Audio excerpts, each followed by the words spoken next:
like, I have no voice. I really did think about it. I was just like, can I just stay behind? Like, I don't need to be in the front, in the center. I know. I know. How was your fourth?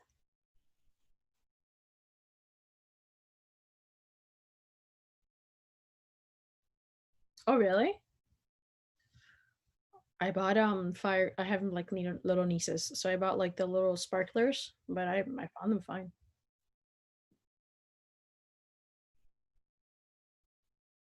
Yeah, the box with like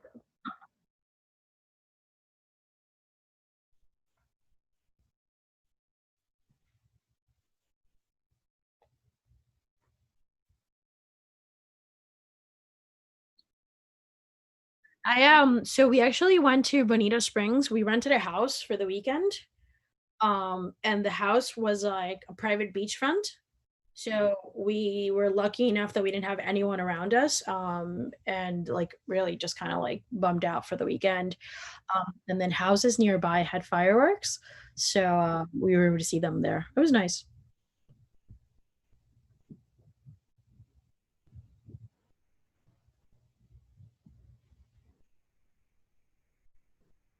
It's between Fort Myers and Naples. I had never heard of it. My brother's sister-in-law found the house, and it was really really nice actually, like a really really nice area.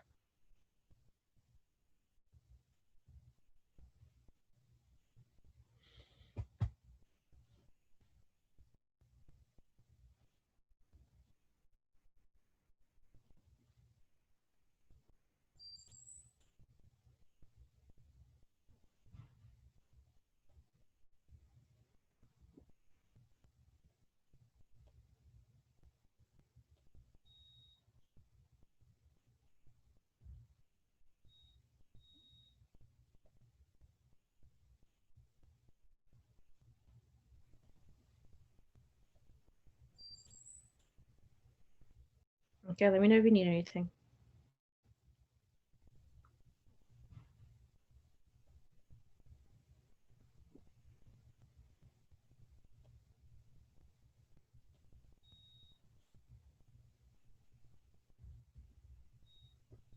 Hello, Hi, Melissa. how are you? Getting you. Good. You just, yeah, you too. Okay, let me know if you need anything. I'm Carolina. Yeah.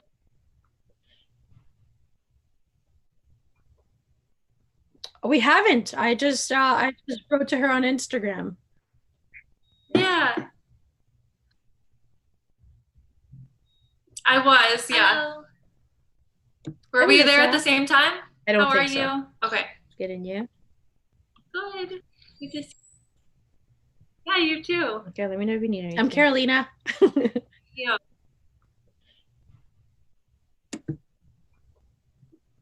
We haven't. I just wrote to her on Instagram. Yeah.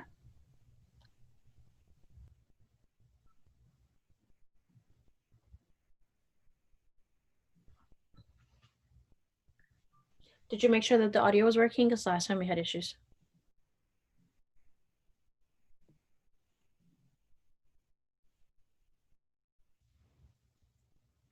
Will the YouTube be something that I can share later? Like, will it be saved up there? Yeah. Okay. Yeah. Awesome. Thanks.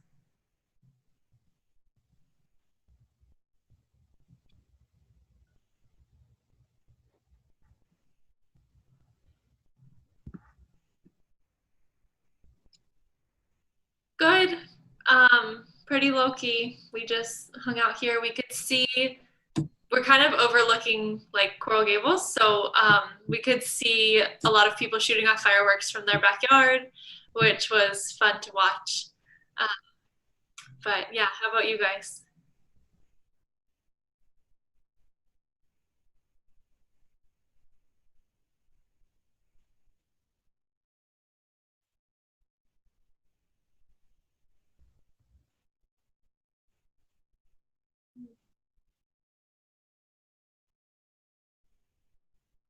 Okay.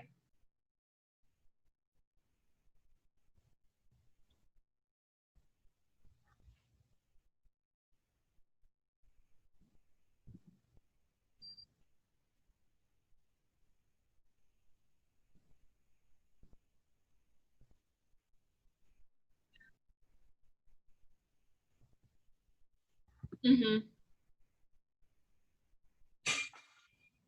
Yeah, my husband was saying that there was like record amounts of fireworks spot because everybody was doing their own at home. I was worried that people would actually hurt themselves, you know. I Uh, know I there didn't see was much news about it. at one point there was a few fireworks that were shot off like right below our building and well right next to us, and we could see like the sparks were so close to the building next to us. It looked like they were almost going onto people's balconies. It did not look safe at all.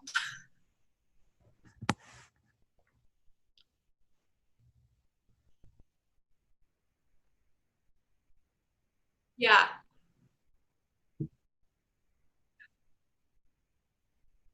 Oh wow.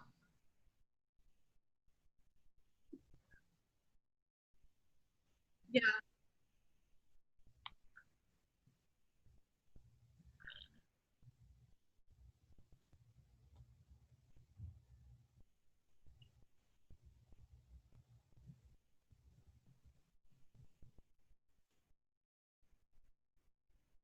Yes, we did. Oh, how um, yeah. When did you guys get married? Okay. Awesome. Yeah, we love it there. So beautiful. Yeah.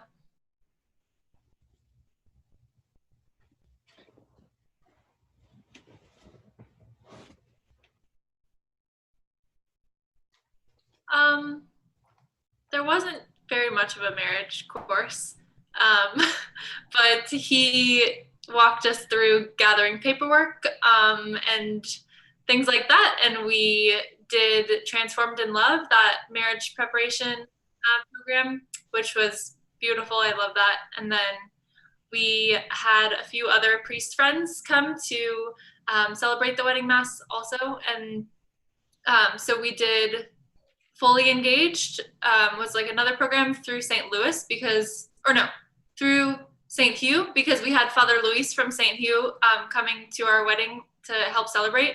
So he helped us go through Fully Engaged, which was great to be able to do that also.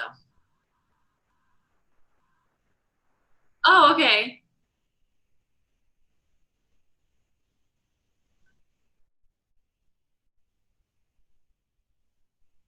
Yeah. Yes, we love him so much. Yeah.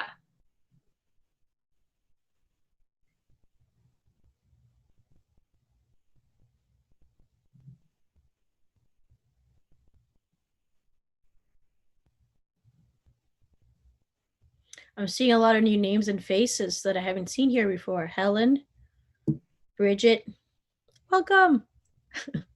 Yay. Thank you. Thou, also, I don't think I've seen you here before, so welcome too.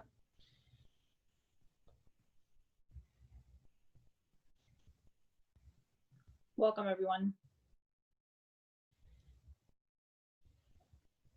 Hello, good evening.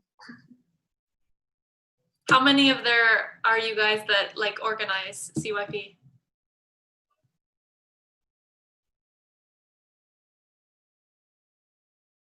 Around there, yeah. I think we're like 11 total on the chat, but I think active probably like 8 or 9. Awesome.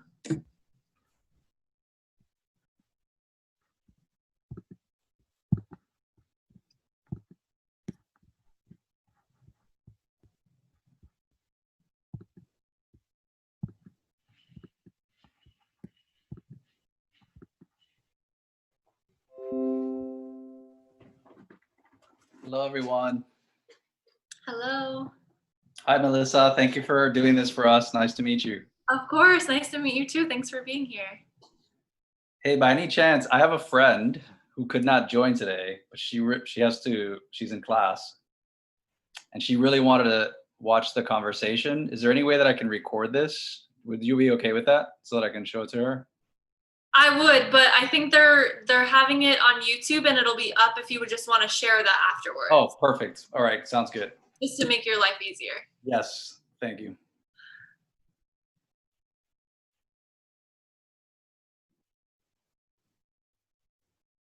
Okay, awesome. Thank you.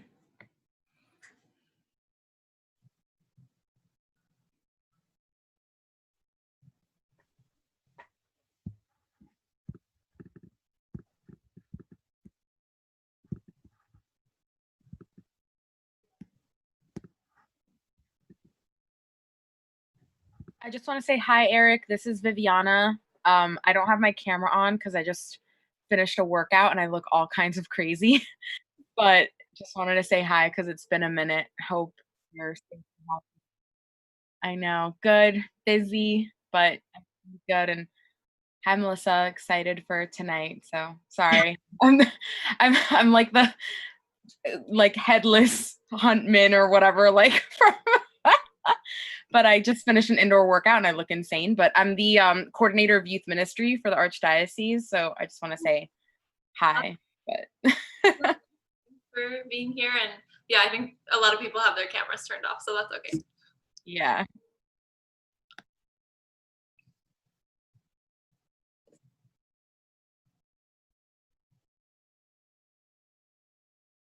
I know, so prompt for Miami.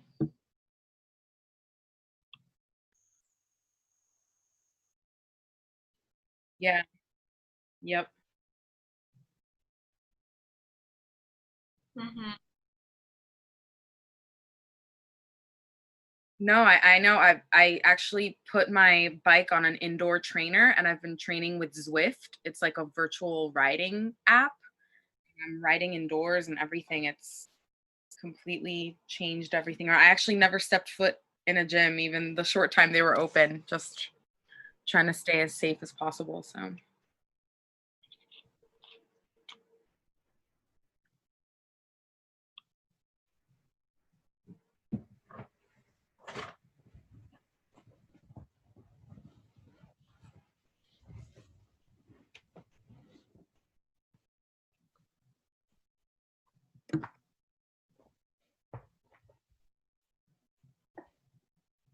Where do you live, Melissa? I feel like I've seen you at San Francis de Sales, which is my parish. So I don't know if you live in the area. We go there sometimes. No. We hop around. We go everywhere. Our main parish is Jesu, downtown. Okay. And we go to St. Francis sometimes, like in the mornings for daily mass. Also, we've been going to St. Peter and Paul like every day lately, so because the time is convenient. And St. Augustine, 12 noon mass during the week is my favorite usually, but I don't know if they're actually even doing it right now, but I think they're doing it. Yeah, I think so. Not sure. yeah, I haven't been able to go there lately. And where did we go over the weekend? We went to I don't even remember. Somewhere new. We're on a mission to go to all of the Catholic churches in the Archdiocese, which are so many. Nice. Whenever we have a chance, we go to a new one. Okay. But you got married in Jesu, right? I went to a talk you did at YAC that was beautiful. Like all the pictures you showed were amazing. Thank you. Yeah, we got married in Jesu and we love it there. Okay. Oh, yeah, it's a beautiful church. It is, yes. So beautiful. Yeah.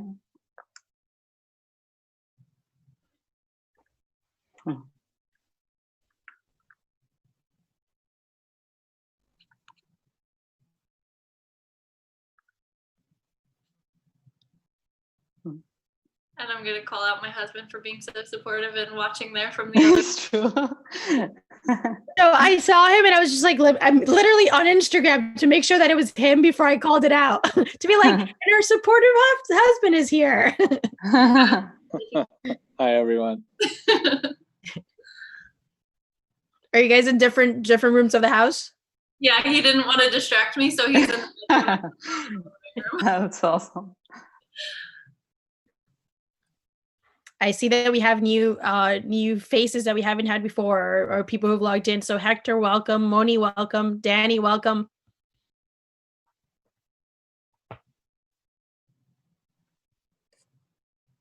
Thank you. I'm right now just in the middle of everything. I'll turn my camera in a bit, but thank you.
Eric, you want to get started?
Awesome. Thank you, Eric.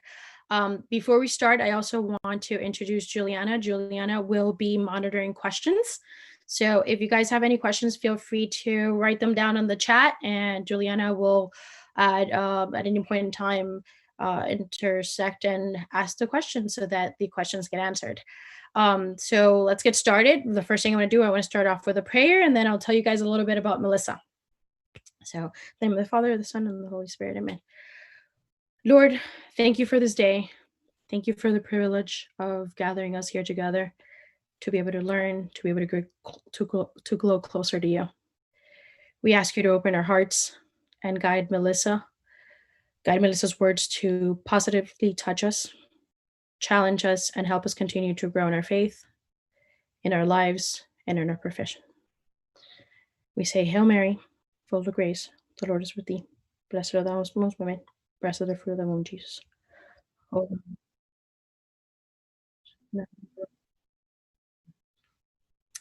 All right, all right. So we have Melissa Tablada here. I have her bio, but I'm just going to tell you a little bit of what I've seen and in talking about her. So Melissa is a wife. Her husband Arturo's here supporting her. He's joining us too. He's waving at us right now. Melissa is a licensed marriage and family therapist. She's also a fertility care practitioner intern, and she's also a SoulCore leader. She's also a Catholic influencer, so make sure you check out her Instagram account. She's a very beautiful soul. Her smile, everything that she is very positive, and hopefully you guys are able to capture some of that. That's why we picked her, and to help us guide us through these times.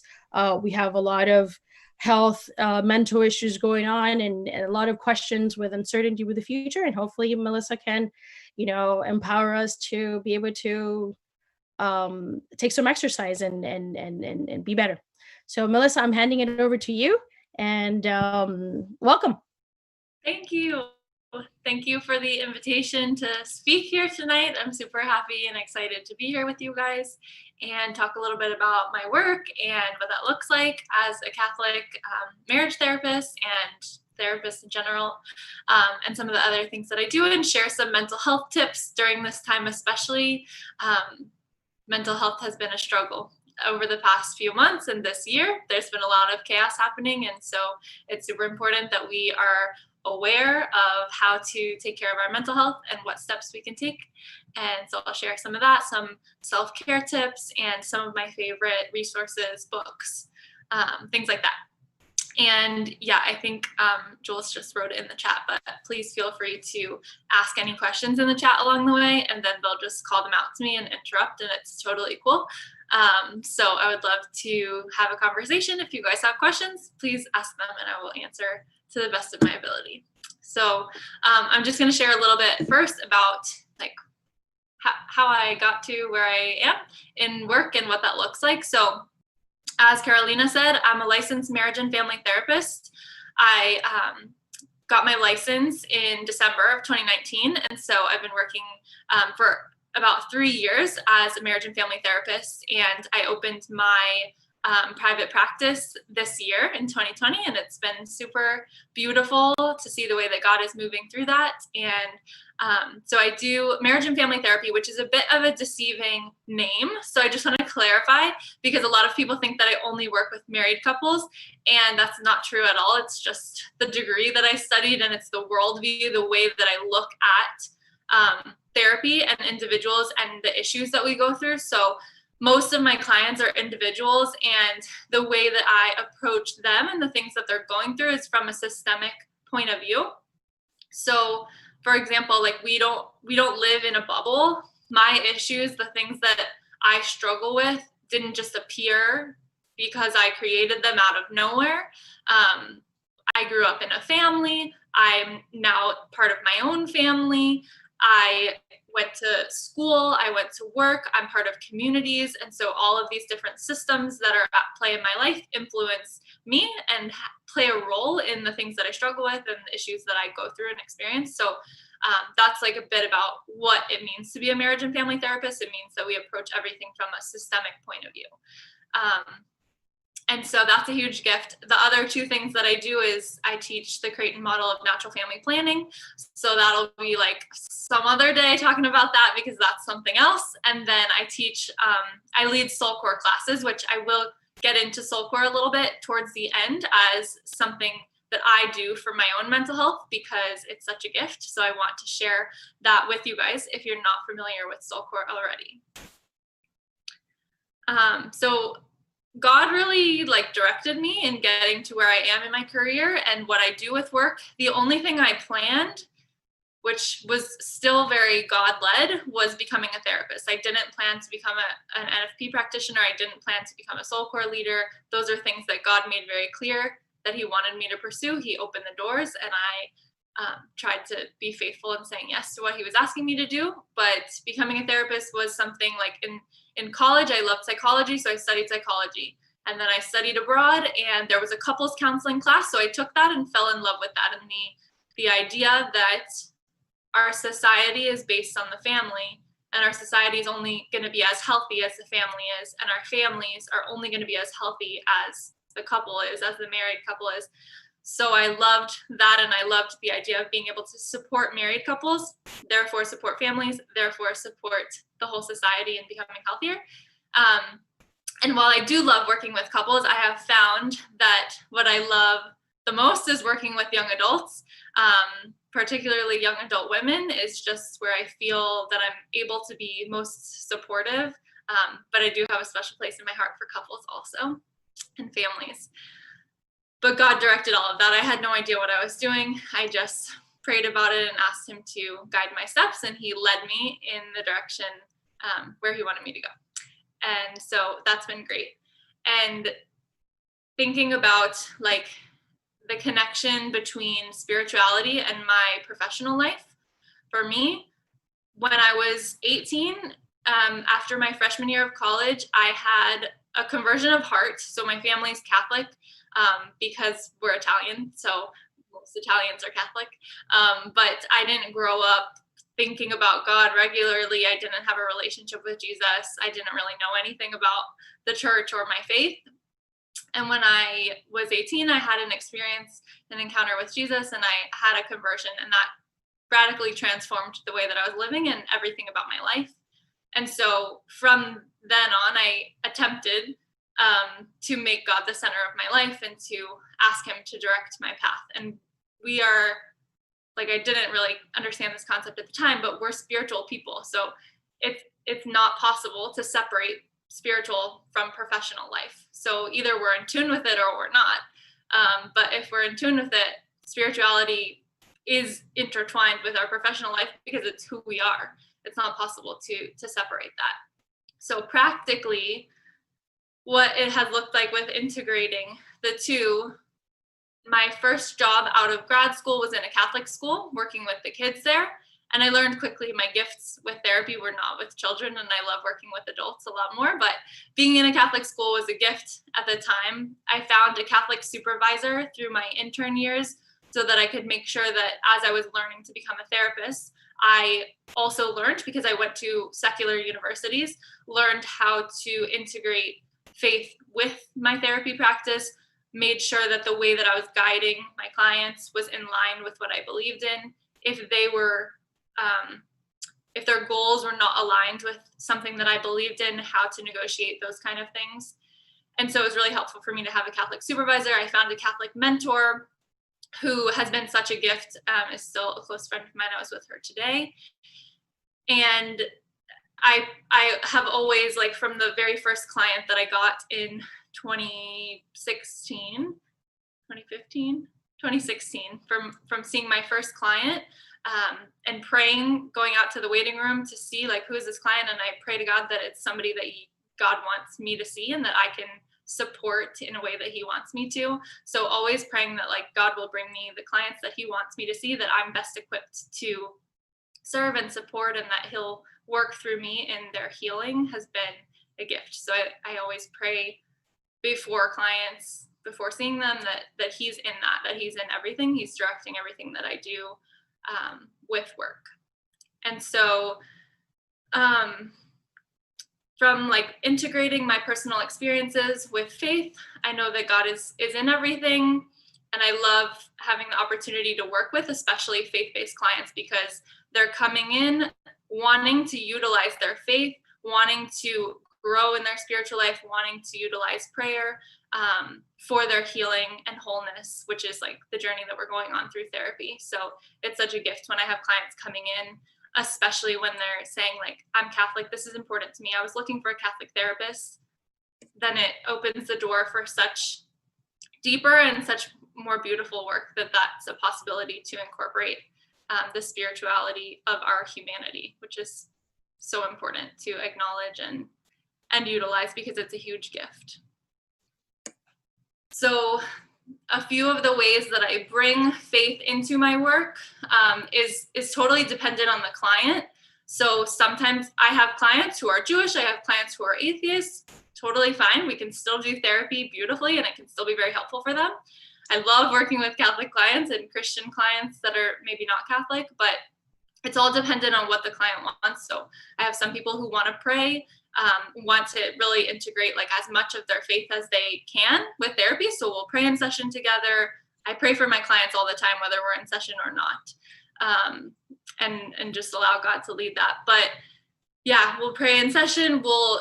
It just opens the conversation for, it's very natural for me to talk about because God is central to my life, and prayer is so important to my life, and I wouldn't be able to function without God and faith. And so it's really natural for me to be able to integrate that into the conversation. It informs the resources that I share with my clients. If I know that they're a person of faith, that's going to determine what type of resources I share with them. So it's very active in the way that we do therapy in the actual room, in session to session. So I'll talk a little bit about mental health, and I'm going to try to summarize things because I could talk about some of these coping skills and tips and ways to self-care. I could talk about each of them for an hour. So I'm going to try to summarize, and then I'm going to also share some resources so that you guys can learn more if like one of them resonates with you and sounds like you want to learn more about it. So first, I just wanted to talk about like if somebody here hasn't been in therapy before and doesn't know like what that might look like in general, or especially now while we're in the middle of a pandemic. Right now, a lot of therapists have been doing telehealth. So doing sessions like this, a video call, but not on Zoom because it's not confidential. So we'll use a confidential HIPAA compliant video conferencing platform, and it works great. It's much better to be in the office, but it's okay for now. Today was actually my first day back in the office since the beginning of March because we have a teens empowerment program going on this week. And so I went back into the office for that, but it's been great to utilize the gift of technology for therapy during this time. And while people have been home quarantined, a lot of people have been forced to come face to face with issues that they may have been avoiding or busying themselves, or now you're stuck at home with family that you maybe have a lot of time apart from, and things can become heightened. A lot of things come to the surface. And so this is actually a really beautiful opportunity. Like when you see things come to the surface, this is a great opportunity to address them. So whether you look for a therapist in an office, because there are therapists working in the office right now, or you look for someone over telehealth, there's a blog post that I have that Carolina, she's going to share like all the links. I don't know if in the chat or some other way, but there's a blog post that I have in the chat about how to find a good therapist and how to find the right therapist for you, because truly the most important thing is that you find the right fit for you. It's super important, no matter how good of a therapist it is, no matter how good of anything, what techniques they use, how long they've been working, how qualified they are, unless it's a good fit between the therapist and the client, it's not going to be successful. You as the client have to feel confident in your therapist, feel like that you can trust them, that you can be open, that you can be honest, that it's safe, that you're not going to be judged, that you're not going to be given advice that goes against something that you believe in. So it's super important. Also, feel free, I think my email's on the flyer maybe, or Carolina can share it too, but feel free to email me and we can chat more. And if I'm not the right fit, I will be more than happy to help you find the right fit, because that's super important. So yeah, telehealth is an option. Office sessions are an option. People are going back to the office now. So that's a little bit about what therapy looks like right now. I'm going to share some of my favorite coping skills / techniques that I talk about all the time with clients, at least 5 times a week. All of these things come up. And so I just felt like I'll share the most common things that I talk about in a very brief way. But I hope that they can be helpful to you guys. So the first one that I love that is so helpful is called the ABC technique. And it comes from cognitive behavioral therapy. So it's looking at the way that our cognitions, our thoughts inform our behavior and our lives. Super important to understand, and when we understand it, we are empowered to be able to influence it and change it and move it in the direction that we want it to go.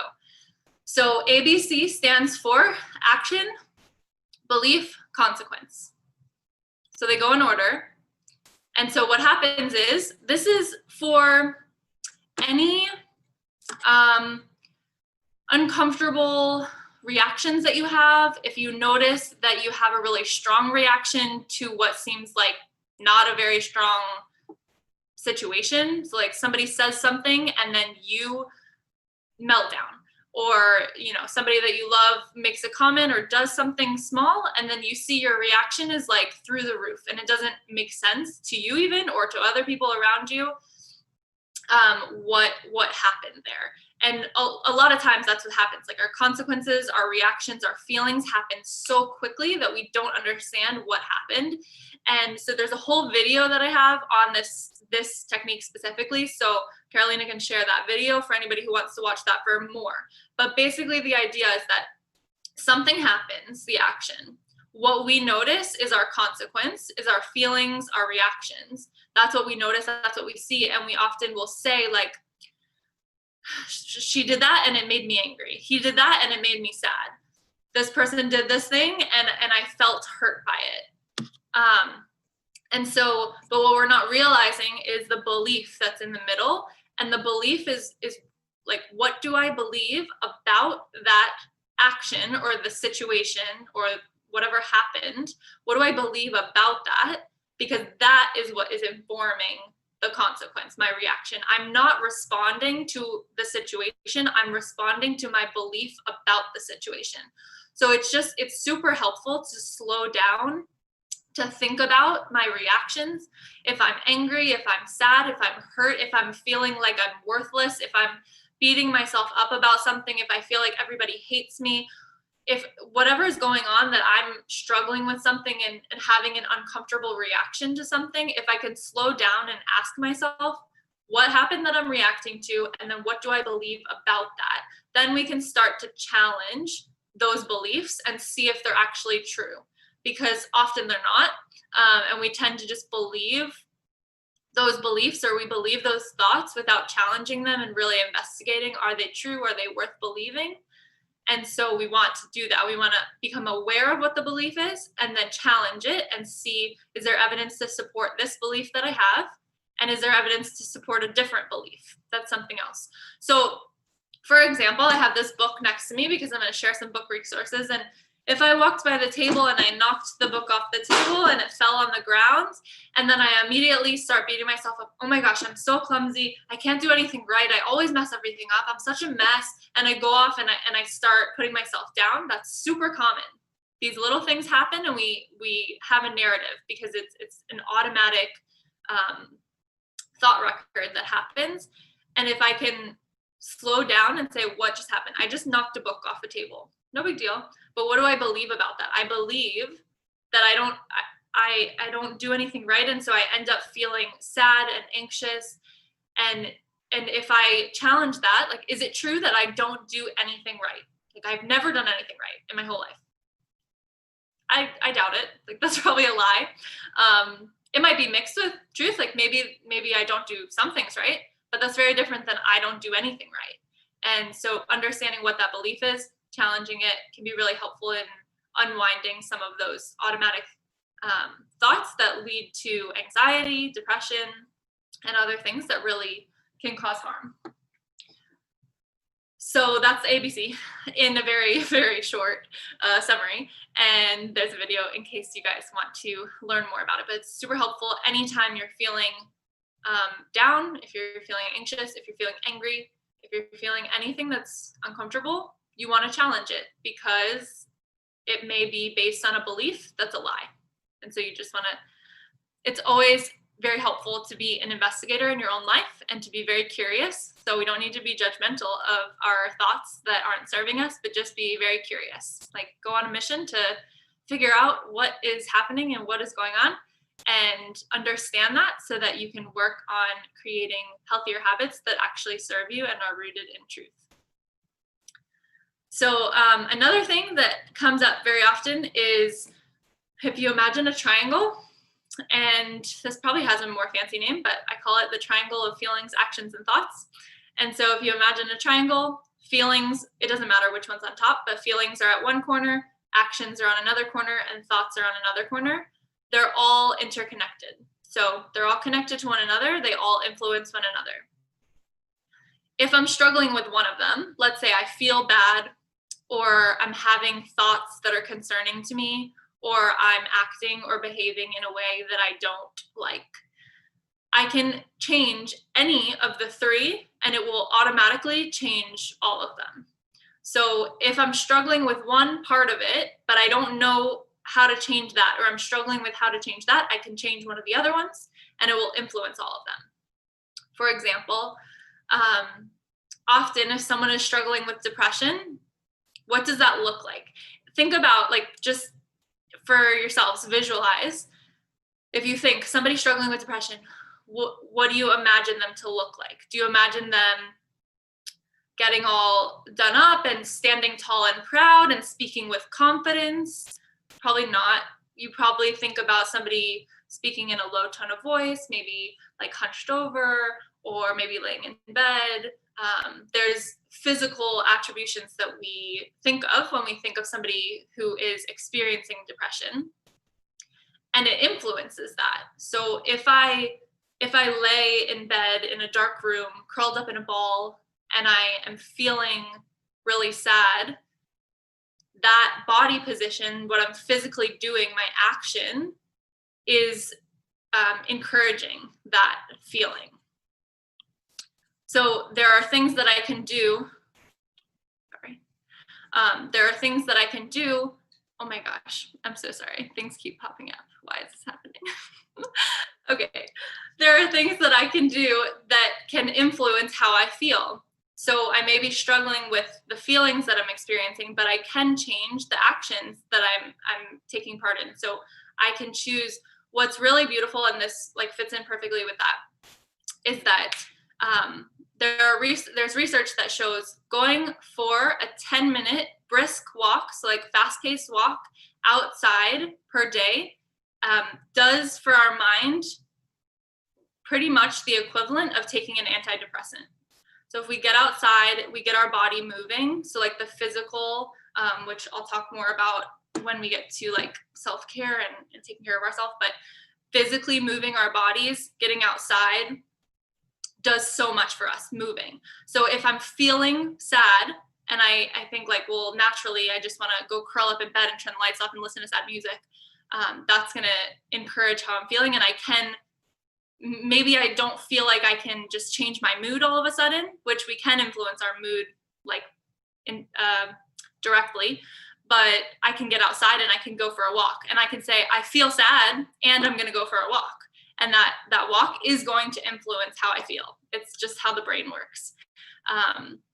Thoughts are important. What we tell ourselves, our brain believes. So even if I don't believe something consciously, whatever I tell myself consciously, my subconscious believes it. So if I stand there and every day tell myself that I'm ugly, I'm going to believe that I'm ugly, and I'm going to feel bad, and I'm going to have self-esteem issues. But if I stand in the mirror and tell myself, I am beautiful, God made me wonderfully, even if I don't believe it intentionally on the surface, this is going into affirmations, which is another of my skills that is super important. I need to tell myself. So like the thoughts that I'm thinking, I could be sitting here thinking like, I'm the worst wife ever. I don't do anything right. I always mess up. I treat my husband poorly. I don't love him the way that I should. Those thoughts are going to influence how I feel, because then I'm going to feel terrible. I'm going to feel really bad. I'm going to feel really sad. And that's not going to help me. And then I'm just going to be like, well, whatever. Like I don't do anything right. So I'm just going to go sit in there and I'm not going to do anything better because I just feel terrible about myself. If I change my thoughts, I notice how I'm thinking, I hear myself internally and I notice how I'm thinking, and I can tell myself, well, I did make a bad choice and I didn't choose to love him in that moment, but right now is a new moment and I can choose to love right now, and I can choose to do something different. So I can change my thoughts. I can change my actions. Feelings is one that people, it's a very common myth that like, I can't change my feelings. I feel how I feel. We don't want to judge our feelings, but we can influence them. It's kind of intertwined with the action part, but there's research that shows people, there was like one set of people who were just stuck in a room and they were all feeling about the same. Another set of people who were all feeling about the same at the beginning, but they were asked to take a pencil or a pen and stick it in their mouth like this for a certain period of time. And after they took the pen out, those people reported more positive feelings, higher feelings, happiness than they did at the start. Because what's happening here is that I'm using the same muscles that I do when I smile. So what it's saying is that I can influence my feelings by just smiling, whether or not I feel happy. And I will feel happier if I choose to smile, even if I don't feel like it. So things like that are so small, and you think like, oh, whatever, maybe it's like a bunch of BS, but it works, because what we do matters. What we say to ourselves matters. Whatever you think on the conscious level, it's okay. Do it anyway. Do an experiment. Be curious in your life and see how it goes. And that I was talking a bit about affirmations, but affirmations are really important. If you notice, how do I put myself down? Pay attention to that. Take notes, take out your journal, write down like all the ways that you put yourself down and speak poorly to yourself, and go to scripture and see what God says about you. What is your identity? What is the truth about who you are? And start affirming yourself every day, out loud, in the mirror, face to face with yourself, affirming, I am beautiful, I am amazing, God has a purpose for my life, I am here for a reason. Whatever you struggle with, if you struggle with body image, if you struggle with who you are in relationship to other people, if you struggle with whether or not you have a purpose, whatever it is that you struggle with, especially find out the truth. And we know the truth about who we are because God is beautiful and amazing and gives us scripture and tells us exactly who we are. So find out the truth about who you are and start speaking it over yourself. It makes a huge difference.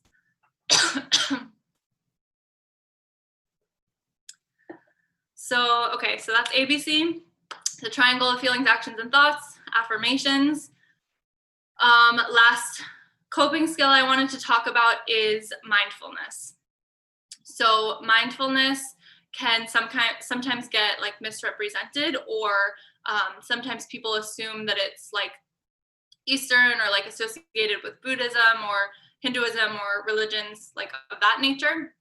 And mindfulness is, just to like clarify what it is, mindfulness is a brain exercise. So it's non-judgmental awareness of the present moment that we're in. That's all.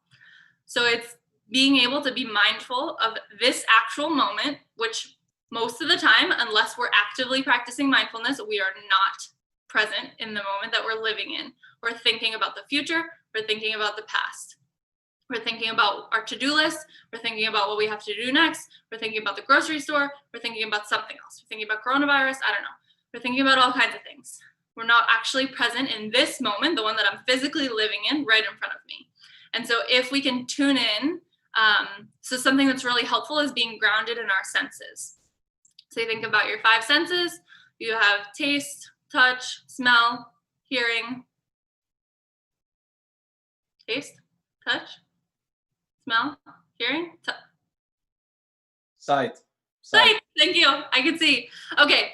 So think about your 5 senses. And if you're having trouble, if you find yourself, a lot of times when we're struggling with anxiety, it's an imaginary issue that we're struggling with, like something that's not actually real.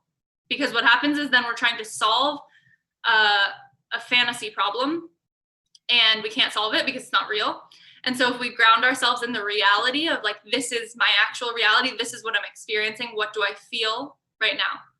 I can feel the floor under my feet. I can feel the chair that I'm sitting on. I can feel this pen in my hands.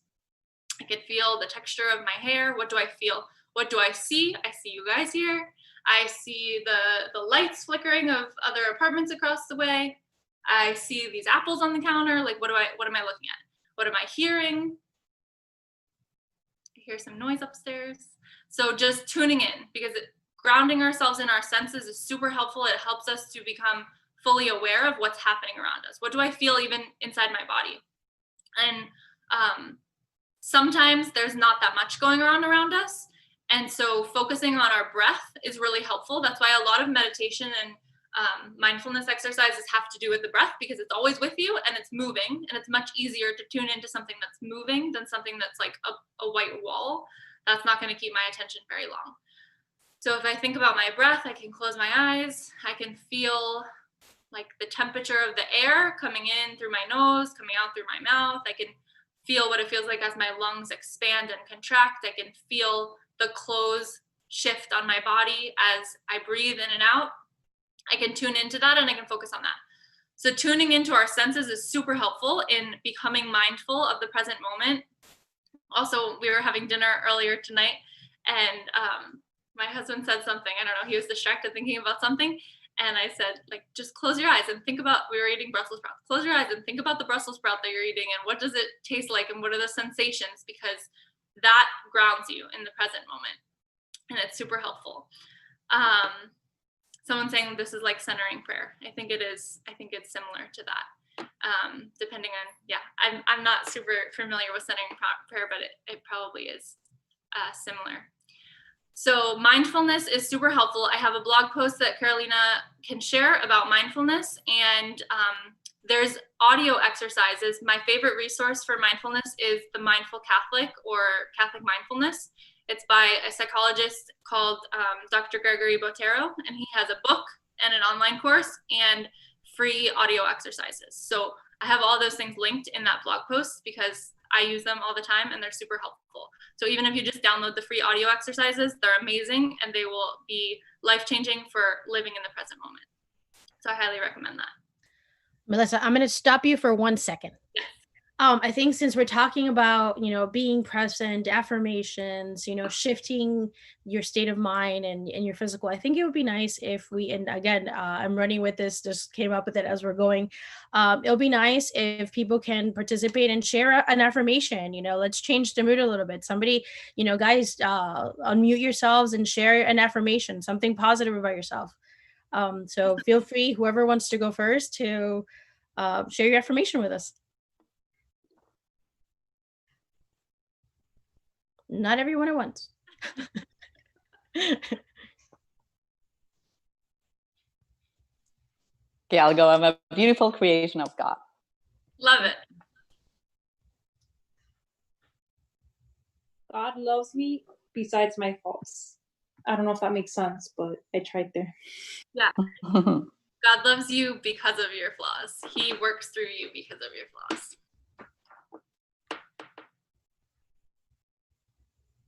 I'm a good scumbag, but not like the bad kind of scumbag. I'm the type of scumbag that will get even for you and will take pleasure in the little things of like getting even with people. All right. So I'm hearing you stand up for people that you love. By being a scumbag and doing scummy things. So yeah. All right. Maybe we work on that part.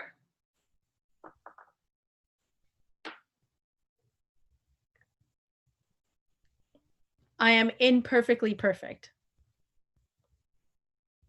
Awesome.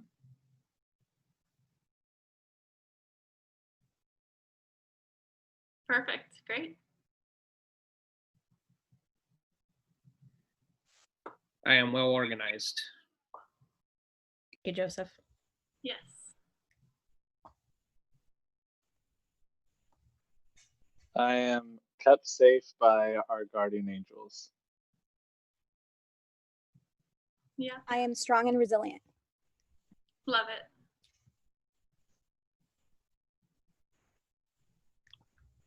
One more?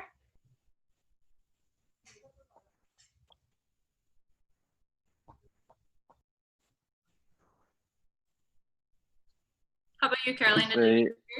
I trust in God's plan. Love it. There we go.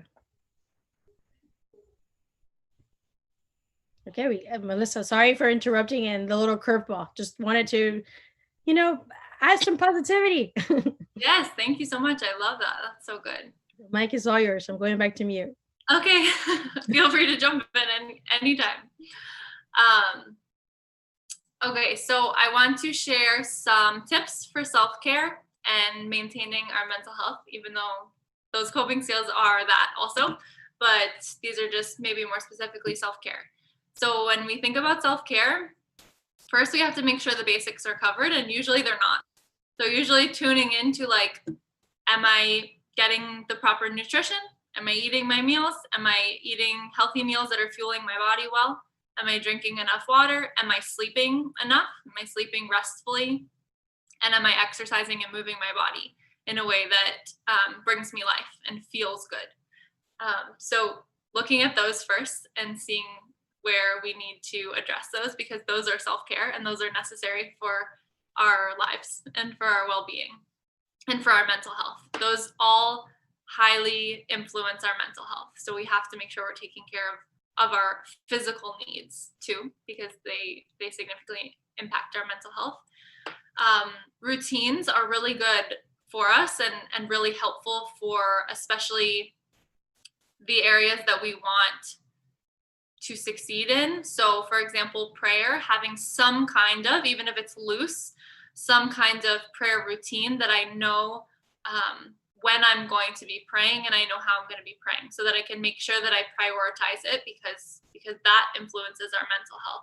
Having a morning and a night routine is really helpful, especially if you struggle with sleep, which a lot of people struggle with sleep.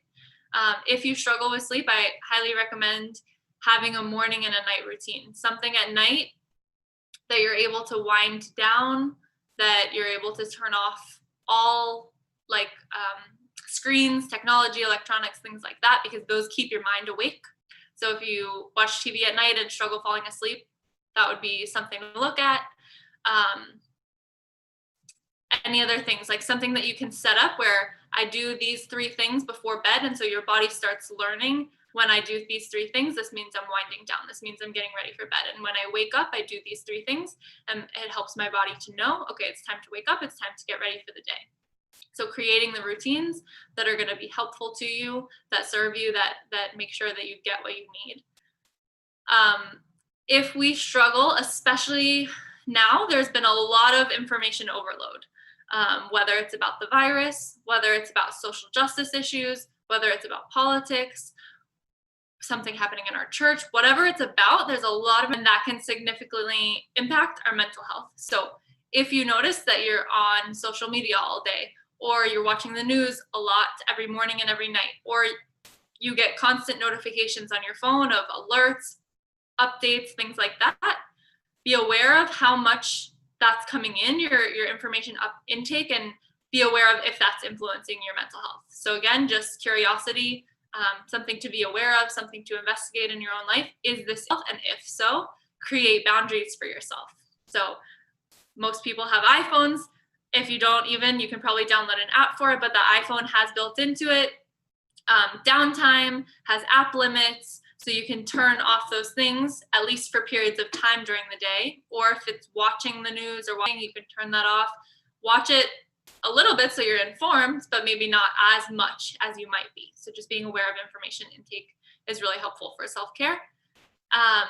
Another thing is like things for fun. So like leisure activities, doing something just for the sake of doing it, just for the fun of doing it, not because you need to become a professional at it, not because you need a gold star, not because you want to post about it on social media, not because it's going to advance your career, just doing something because you enjoy it, because it's fun and it makes you laugh, or it brings you life, it makes you feel alive. Like, what are the things that make you feel fully alive? For example, like going for a bike ride, or going to the beach, or something like that, where you do it, it brings you peace and happiness. And a lot of times nature does that. But whatever it is for you that you really connect with, that you can lose yourself in, something like that could be art, something where you really get lost in it and you enjoy yourself and you can do it just for the sake of doing it. That's amazing self-care. And we should all have at least one thing that we are able to do regularly and incorporate it into our week somehow. That is really beautiful self-care. So I'll share how I maintain my mental health as a therapist. Super important, because my job is very emotional and I'm hearing a lot of struggle and difficulty all day from my clients, and it's super important for me to take care of my mental health. So one thing I mentioned at the beginning that I'll talk a little bit about is Soulcore. So I don't know if you guys are familiar with it, but it's a very beautiful practice. And it integrates our whole selves. It integrates mind, body, and spirit. And it's a practice of praying the rosary, which I love the rosary very much. It's a practice of praying the rosary while we're exercising, and also meditating on the mysteries of the rosary. So it incorporates physical movements, and we move our body in a way that honors God. And also, like, there's a lot of importance on surrender to God in Soulcore. And so we're putting our bodies in a physical position of surrender while praying that we can surrender ourselves to God. Super beautiful. So I became a leader in 2018. I started going to classes in like 2016. And not until I became a leader that it really impacted me more, because I started practicing it regularly. But the way that movement can bring us deeper into prayer is incredible, because we're integrated people. So being able to integrate the physical part of ourselves with the spiritual part of ourselves is super beautiful. So that's something that I do to manage my mental health and to take care of my mental health. Mindfulness exercises I talked about before, amazing, such a gift. Highly recommend them. I practice them. They're amazing. Therapy for myself. I'm a therapist. I go to therapy. I recommend everybody go to therapy. It is such a gift, and you deserve therapy. I think there's still a stigma about therapy, and people don't talk about it as much. If you go to therapy and you have a good experience and you like your therapist, please be proud of that and be bold in saying that to people and sharing, like, this has been a gift for me, and I encourage you guys to do it too. Share it with your friends. That's how the stigma goes away, when it becomes normalized. If people are afraid of talking about it, then who's going to know that it's normal, because nobody's talking about it. So super helpful. That's a huge gift to me. Again, find the right therapist. There's that link for that, because that's very important. But once you find the right therapist, if you've had a bad experience in therapy, I am so sorry. Please find a new therapist. You don't deserve that. You deserve really good therapy, and you deserve healing, and you deserve therapy. So don't take one bad experience and assume that all therapy is bad, because it's such a gift for you and you deserve it. Another thing that I do to manage my mental health is journaling. I process very well with writing. And if I feel overwhelmed mentally, it's super helpful for me to write out how am I feeling and just kind of like brain dump onto paper, and it really helps me process. And if I'm frustrated and I don't know how to express myself in a way that I want to, journaling about it helps me clarify what my thoughts are, what my feelings are, and what I want to communicate with somebody. Or just journaling a prayer, journaling gratitude. Oh, I didn't even get into gratitude, but if you don't practice gratitude, gratitude changes everything. There's a ton of research about the impact of intentionally practicing gratitude. So going out of your way to think and name the things that you're grateful for has a huge impact on your mental health and the amount of joy that we feel. So that's another thing that we can journal with. And then prayer, especially the rosary, and daily mass lately. So I've not always been a daily mass goer, but as of quarantine and then not having mass at all, and then mass coming back, and I don't know if it's going to go away again, but hopefully not. But ever since churches have opened back up, my husband and I have been going every morning. And prior to coronavirus, I had good intentions with prayer, but a lot of it was goal-oriented. I'm super goal-oriented. I love goals. I love setting goals. I love achieving goals. I love helping my clients reach their goals. I love goals. But a lot of my prayer life was too goal-oriented, of like, I'm going to pray a rosary every day for a month. I'm going to wake up and say a prayer first thing. And it was more about achieving the goal and doing what I set my mind to do rather than relationship with God. And just recently, I've really been aware of that and intentional in shifting what my goal is. But my goal is now like not to accomplish a task, but to grow in relationship with God. And through the rosary and daily mass, especially lately, has been huge for my mental health. So prayer is a game changer. Okay, so lastly, I want to share resources. So some of my favorite saints. I love saints so much. Learning about their lives just like sets me on fire for life, because they're so beautiful and amazing. So my favorite saints today, because every day I love new ones more, but Saint Dymphna is the patron of mental illness. So I call on her intercession a lot, especially for my clients and for my work in general. She's a great one. Saint Maria Goretti today is her feast day.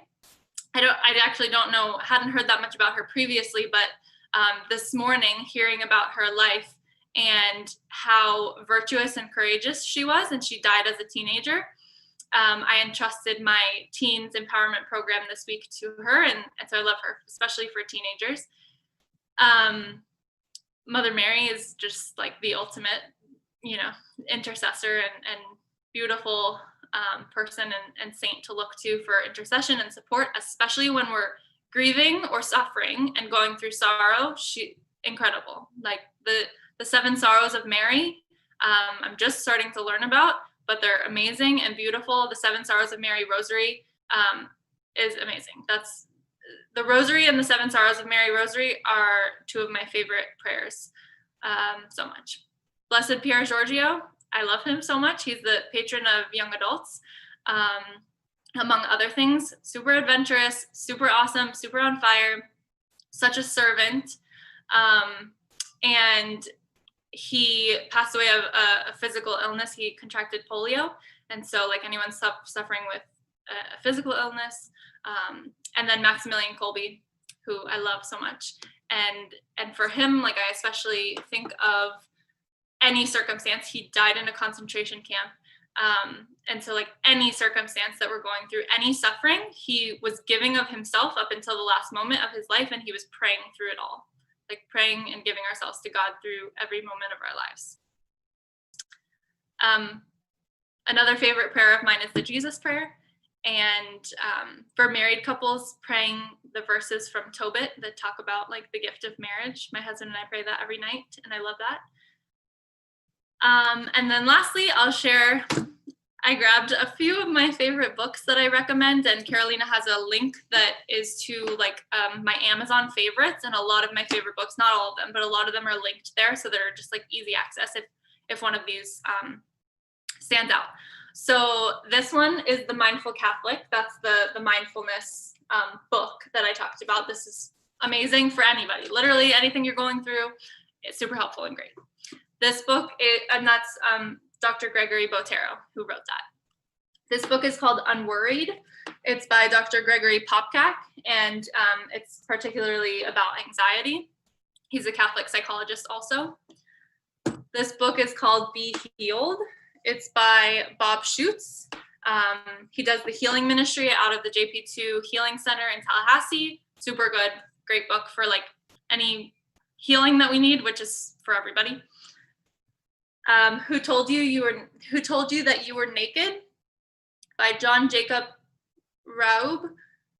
This is for anyone struggling with shame or guilt or any struggles around the area of our sexuality and our bodies.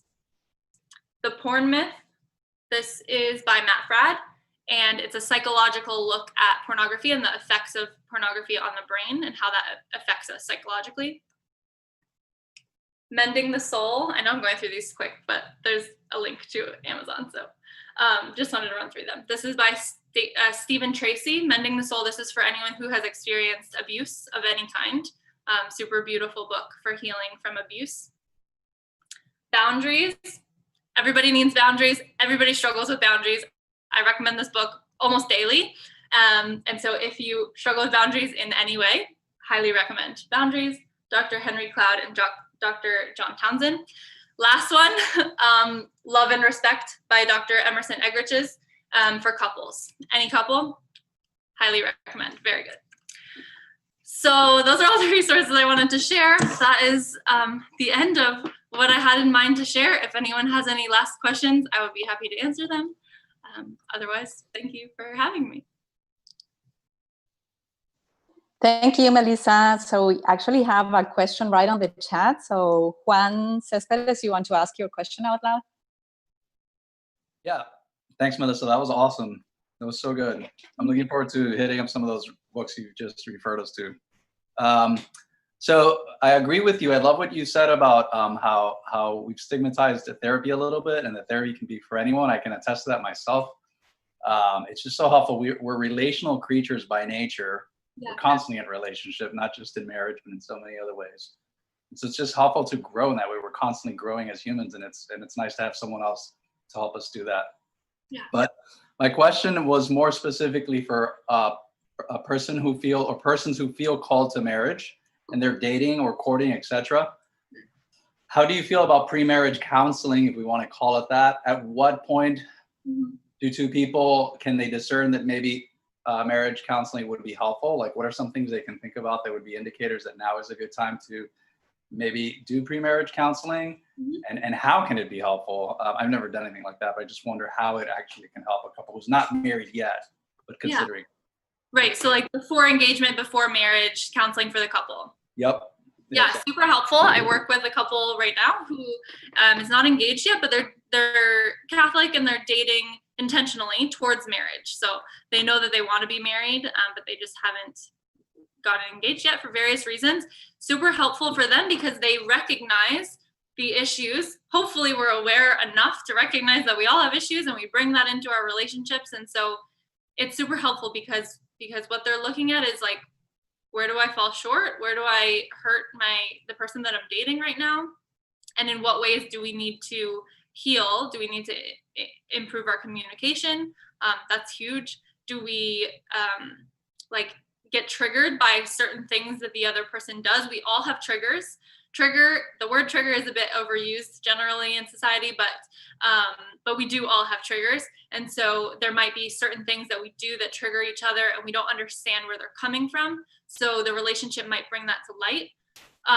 A lot of times, like especially with a couple maybe who is just dating, it would be similar to any couples therapy, but aware of the fact that this isn't a married couple. They haven't committed their lives to each other, but they are intentionally wanting to grow their relationship stronger. So it would be looking at what areas is their relationship not where they want it to be and how can they grow together.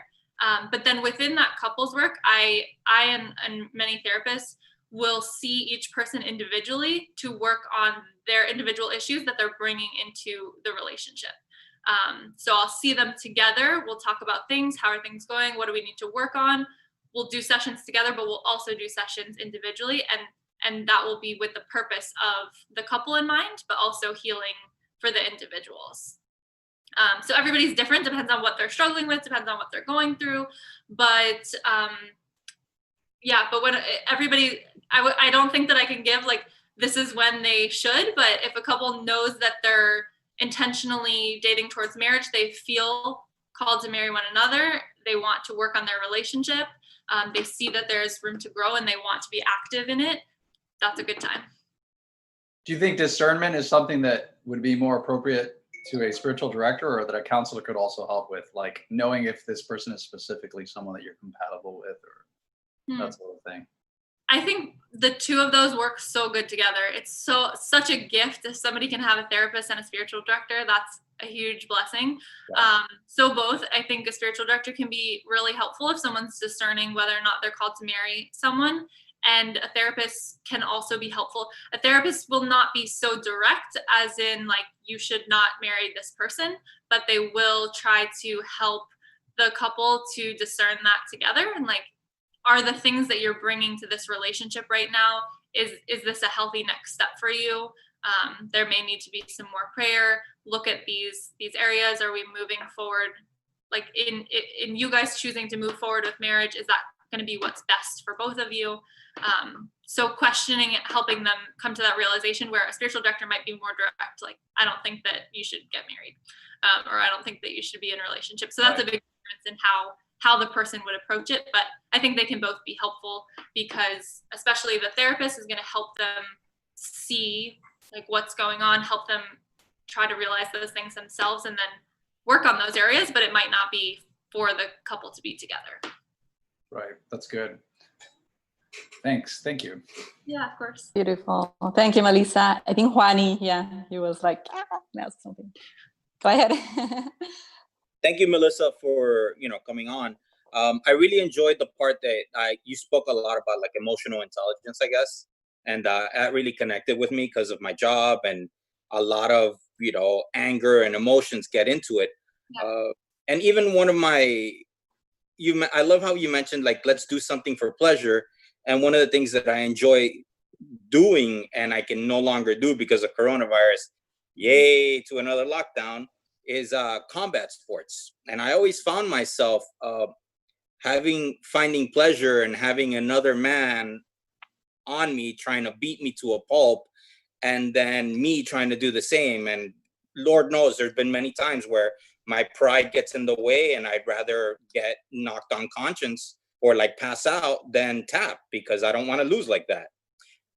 Saying that, I've also noticed that like in my personal life, the same emotions that I feel under that stress of somebody trying to beat you to a pulp or somebody trying to knock you unconscious applies to my regular life, where I don't feel like I go into despair, but under that amount of stress, I always go into anger. So my question is, how do I work on not allowing from my competitive aspect side of my life that helps me release stress into my personal life? Because that's a habit that I built over the years through competing. And now I can't seem to knock out. Even at work, I never go into despair, or with family, it's always straight to anger, because I find that gives me the extra energy. Mm-hmm. There's a lot of energy in anger. And so it's serving anything like that, any patterns that we have where like it might not be serving us completely, or we might see some issues with it, but it's a habit. It might be something that's, like you said, it happens so quick. Anger happens super quick, especially when like habits have led to that. So being able to slow down and see what the anger is about is one thing, but also knowing that there's energy associated with that, and the energy has to come out somehow. So if it usually comes out with like beating each other up, or however that energy is usually used, and you're not able to use the energy in a way that is healthy and productive, finding a way. So addressing the anger is super important, but also when it comes, knowing what to do with it, and knowing how to, that energy is there, and like, what do I do with it that's healthy, that's not going to get me into trouble, that's not going to cause me harm or other people harm. So being able to slow down, and that sounds like a lot to unpack with someone. So that might be work to do in your own processing, whether it's in prayer, with spiritual director, journaling, in therapy, but understanding like the drive and desire that now has turned into something that creates anger. Like unpacking that is definitely a process, and learning more about that, where it comes from, what's happening, if that anger is serving you in a way, like what is it doing? Because a lot of times things might be unhealthy or not serve us in some ways, but it is doing something. Any unhealthy habits that we have are serving us. So figuring out like how it's serving you, and are there other things that can serve that need or that desire that are going to be more healthy and more beneficial to you and the people around you. And then also seeing like, when I feel this anger, when it comes on so quickly, what are my go-to 3 ways that I can pull out of my back pocket that is going to allow me to use this energy fully and like put my all into it. So it might be like going for a really intense run, or going to work out, or but something. I am not a runner by all means. I will take somebody for 10 rounds, but I will not run. I almost got mugged once because I wasn't going to run. I'm like, I'm not going to fight tired. Yeah, so something to get that energy out, whatever you choose. But the energy's there with anger. We got to get it out somehow. So whatever's going to work for you. So hopefully that helps. Thank you. Yeah. Thank you, Melissa. I think Anna had a question as well. You have to unmute yourself. And I forgot to mute myself. Anyways, I want to say thank you for joining us. I remember joining a soul core class of yours briefly, like a long time ago, and I wasn't prepared because I wasn't dressed correctly. But besides the point, that was a great experience. So thank you for all you do for that. And relating to like everything you spoke about, I'm very big on mental health. I want to be in health promotion for mental health for my career in public health. So it was very inspiring. So thank you. Which coping mechanism would you say is the most effective for you? Out of the ones that I talked about? Yeah.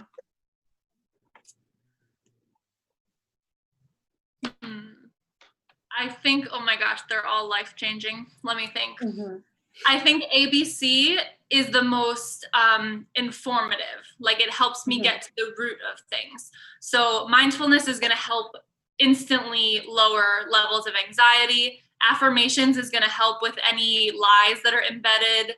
I think I've done a lot of work in affirmations. So like currently ABC is always going to be really helpful, because if I see that I'm reacting really strongly, it's going to help me to not blame somebody else involved or blame a situation like, well, I'm reacting this way because you did this, or I'm mad because you did this and I deserve to be mad, or whatever.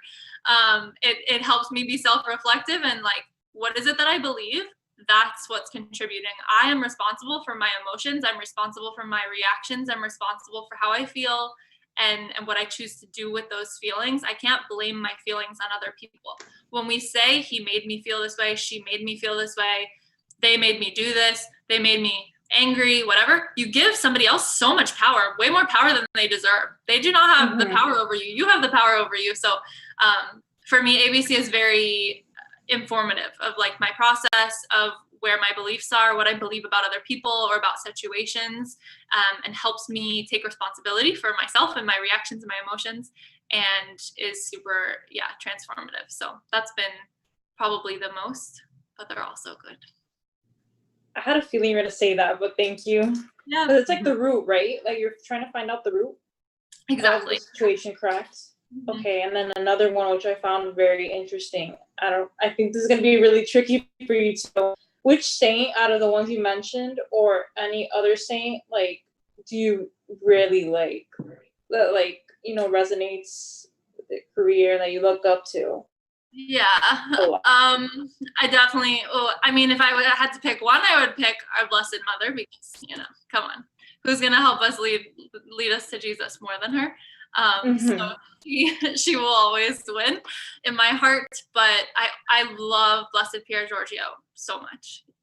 When I heard his story, there's a talk on Formed. If anybody's not familiar with him, there's a talk on the Formed app about his life, and just hearing his story, the way that he would go on trips with his friends when he was young, like teenager or 20s, would go on trips and would bring a priest with them. If they were going somewhere where they didn't have access to a church or mass, he would pay a priest to come with them to celebrate mass with them regularly, so that they could always have the sacraments. Just so dedicated, such a servant, so humble, super beautiful. Yeah, I love him very much.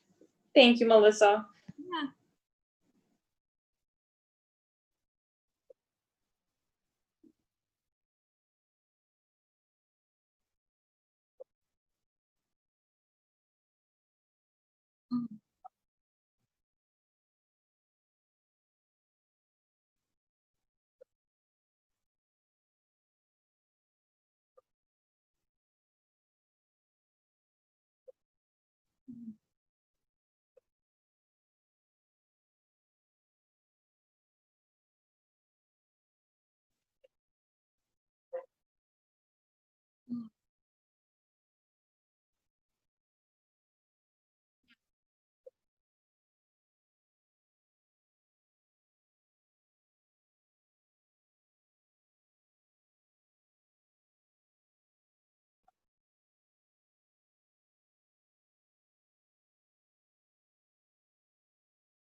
Yeah.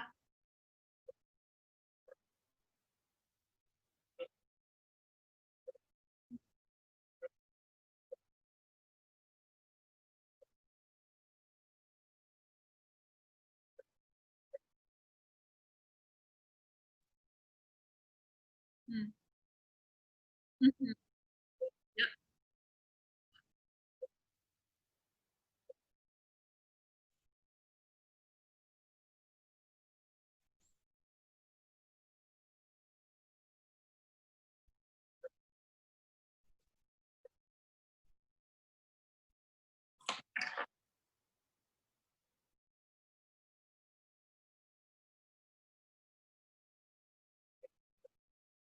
Mm-hmm.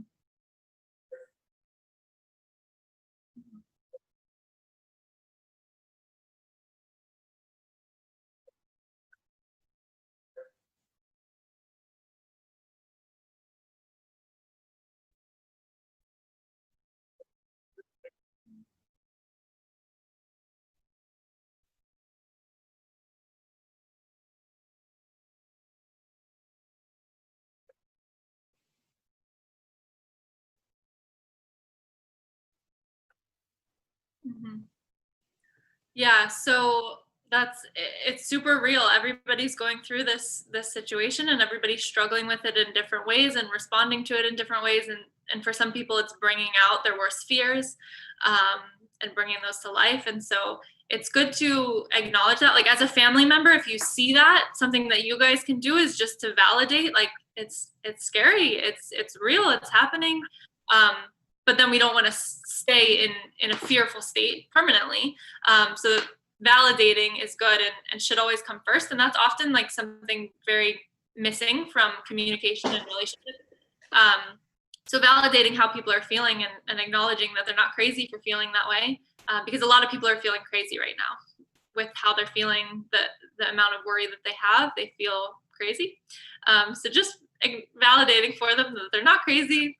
It's okay to feel the way that they feel. Our feelings are never wrong, but we just want to respond to them with love and compassion, and in a way that's healthy, that's helpful for us. So ABC might be helpful depending on like what it is that they're struggling with and the things that they're telling themselves and the way that they're reacting. And the video that I have that Carolina linked to is pretty specific about using ABC with COVID, because that was what it was originally for. So that might be something to share with somebody that's struggling with that. Also, I would say mindfulness, because like we're consumed again with this fantasy. It's real. COVID is real, but like the fear of me getting it, I might get it, but right now I don't have it. So right now, if I'm consumed with me getting it, I'm living in a fantasy world that's not real. So trying to ground ourselves in the reality, and also reframing is another thing that I didn't go into, but maybe doing like a bit of research. But basically, reframing is taking the frame on the picture, which is the situation that we're looking at, and changing the frame. So if I have a negative frame about like the situation is coronavirus, it's real, it's happening, people are getting sick, people are dying. It's a real reality that we're going through right now. The frame though might be, it's terrible, it's the worst thing that ever happened, I'm gonna die, you're gonna die, we're all gonna die, and we're all doomed. Like that might be the frame that I'm looking at this situation with. That's gonna highly inform how I feel, what I'm doing, how I see it, and everything. I can take that frame off and I can put on a new frame, and I can say, this is a scary reality that we're going through. I'm doing everything that I can to protect myself and my family. I'm only in control of myself. And so I'm going to take every precaution that I need to, and I'm going to trust God, and I'm going to pray for protection and for safety and for health. And that's what's in my control. And so that frame, while I might still struggle with fully believing it, again, affirmations, we tell ourselves and we believe what we tell ourselves. So just saying that and continuing to go back to that and continuing to choose the frame that we put on that can be really helpful. Hopefully that helps. I have a question myself that I was wondering. I feel like one of the biggest illnesses of the 21st century is depression. And I love how you connect in your way of approaching your clients, like body, mind, and spirit. I feel most of, especially the psychiatrists, they see only like the biological effect on your brain, and they end up medicating people with antidepressive, which only makes the situation worse. So people almost get addicted. It's almost like a drug. So I was wondering if you ever had a case of somebody that is going through a hard depression and how you deal with the situation, or like with the patient, basically. Yeah, so just to touch on medication, because you mentioned that, that's a good thing to bring up. Medication is a gift and can be really helpful. Having a good psychiatrist is really important, because like anything, there's psychiatrists that are not so good or not so helpful, or who are not going to be so personal with really understanding the person, what you're going through, and what you need. So making sure you have a good psychiatrist, get a good referral from somebody, either from me or from a friend or family member or something. But medication can be really helpful. The way that I see it super helpful, especially in collaboration with therapy, is that medication can get you to a place where you're able to truly process what's going on, because things are happening chemically in our brain, and sometimes we need medication, and there's no shame around that. It's super helpful. And then also other times, maybe we're in such a state of mental crisis, like feeling so overwhelmed that I can't begin to do the work to process. Like I can't even get to ABC. I can't think about it because it's too overwhelming. There's too much going on in my brain. Medication can help manage that crisis to be able to do the work, to get to the root, to then come off of medication at some point. The goal is to come off, but whatever the person needs. So just to say about that, somebody who's struggling with depression, all of this totally depends on the person. Everybody's so different, and that's why, like, coming from a systemic point of view, I'm looking at everything to do with the person. What does your family look like? What does your community look like? Do you have a good support system? What does your job look like? What's happening there? Who are the people that you're around? What is the information that you're absorbing? What kind of media do you look at? Like what's happening around the person? Because all of that hugely impacts us and our mental health. And so working with each person, like specifically this person, because the way that you experience depression is going to be totally different than the way that I would experience depression. It's going to be totally different than the way that somebody else experiences depression. And so even if I have worked with 15 clients experiencing severe depression, it's still going to look different. While there might be commonalities, everybody's experience is different because everybody has a different experience in life. So just kind of looking through, like, where are the wounds? Where does God need to come in and heal? Where can therapy be helpful? Where can medication be helpful, specifically for each person? But a lot of these tools, a lot of the same resources are going to be helpful, just maybe in a different way, like tailored to each person. Thanks.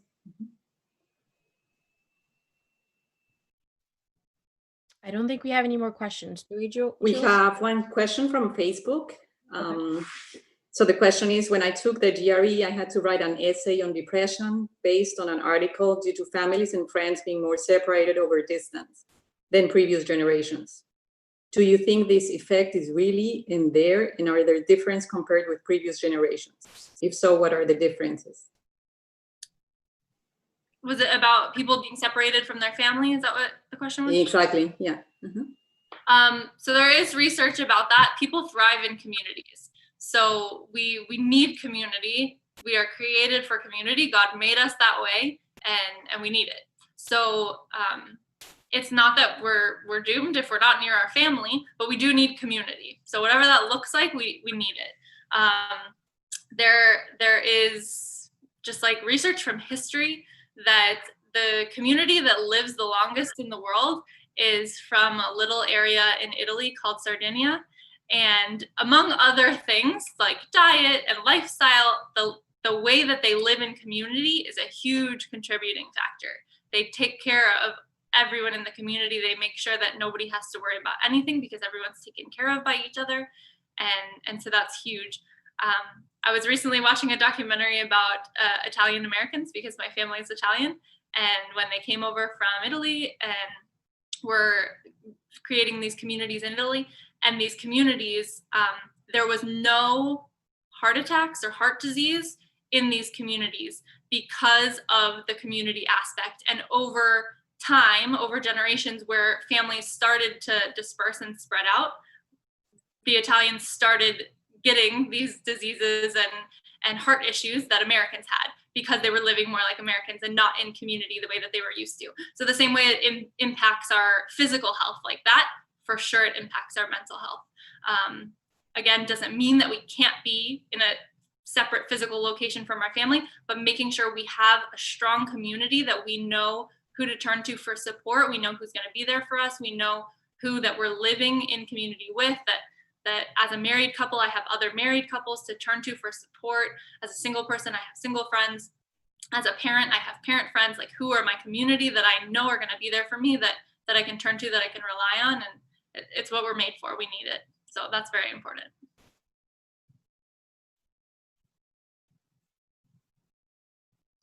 Thank you, Melissa. And thank you for the person who asked on Facebook. I think we are about to wrap up. big takeaways, from your conversation and feedback that I got. I think be an investigator of your own life, and being an investigator of your own life, that's in your body, mind, and spirit. How are you connecting to all different things to be full? How are you implementing gratitude? I read a quote the other day, and I'm going to share it because I thought it was very relevant to what we're talking about. Is that the more you acknowledge grace's presence in your life, the more you tend to experience it. And I think it applies to grace, or applies to everything. The more you attract whatever you're saying to yourself, whatever is coming out of your mouth, as you were saying, is what you're attracting, is the energy you're putting out in the universe.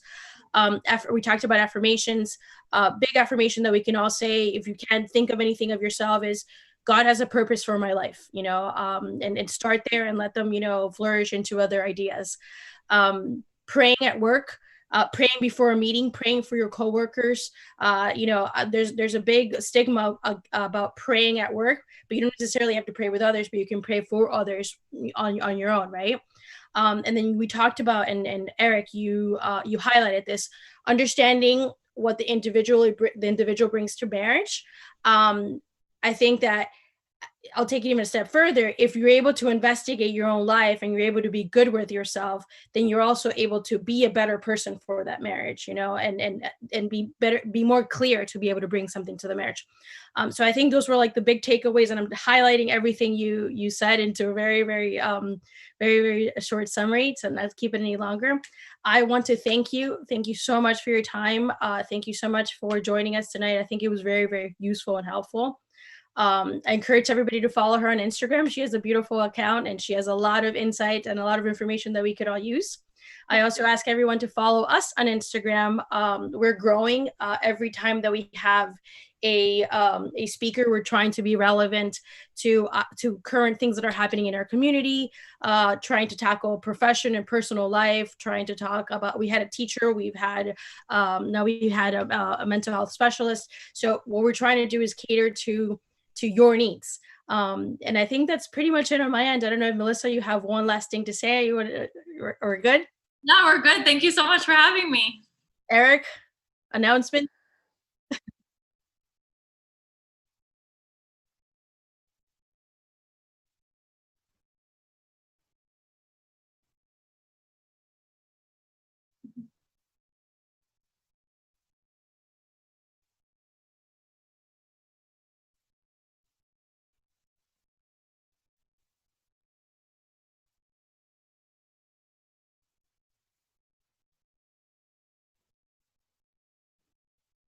Yes. Deluge. Deluge. Deluge.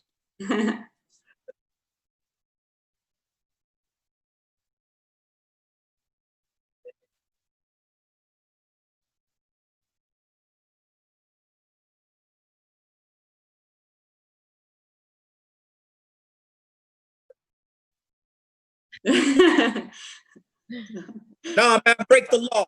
No, I'm kidding. I'm kidding. It's fine. Hi,